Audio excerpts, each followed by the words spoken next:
நீங்க என்னைக்காவது யோசிச்சிருக்கீங்களா? சரி இந்த எக்யூப்மெண்ட்ஸ்லாம் இருந்தா நம்ம எங்கேயோ போயிருக்கலாமே அப்படின்னு. ஒவ்வொரு வாட்டியும் அதுதான் தோணும். ம். ப்ராக்டிஸ் போகும்போதுலேருந்து அதுங்க அதான் தோணும். முதல்ல ஒரு ஸ்பாரிங் பார்ட்னர் இருக்கணும். அடுத்த லெவல் போகணும்னா. இப்போ நான் என்னோட சுச்சுவேஷனில் நான் தனியாக தான் பண்ணிட்டு இருக்கேன். கிரவுண்டுன்ற போது நான் கவர்மெண்ட் இடம் தான் அது. போர்ட்டர்ஸில் பண்ணிட்டு இருக்கேன். நான் என்கிட்ட வந்து பஞ்ச் பேக் கிடையாது. நான் அதுக்காக ஜிம்மில் ஜாயின் பண்ணியிருக்கேன். ஸோ அங்கே பஞ்ச் பேக்லாம் இருக்கும், நான் யூஸ் பண்ணிக்கலாம்னு. நிறைய எக்யூப்மெண்ட்ஸ் வந்து இல்லை. ஸ்பீட் பாலு, ரிஃப்ளெக்ஷன் பாலு, பாடி பேடு, ஸோ இந்த மாதிரி எக்யூப்மெண்ட்ஸ்லாம் நிறைய கண்டிப்பாக தேவை. இதெல்லாம் இருந்தால் நல்லாயிருக்கும் அடுத்த லெவல் போகிறதுக்கு. அதான் பேசிக்கே இல்லாமல் எப்படி ப்ரோ 11 வாட்டி அன்டிஃபிட்டடாக இருக்கீங்க? ஆச்சரியமாக இருக்குது. உண்மையில ப்ராக்டிஸ் மட்டும்தான், நம்பிக்கை. ஒவ்வொரு முறையும் ஃபைட்டு போகும்போது மனசில் இருக்க நம்பிக்கை. அவனுங்கெல்லாம் பார்த்தா நீ ப்ரோட்டீன்லாம் நிறைய சாப்பிட்றானுங்கடா, நான் என் மனசுக்குள்ள நினச்சிக்குவேன்.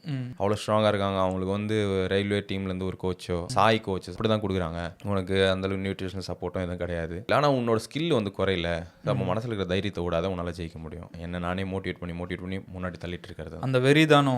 கண்டிப்பாக.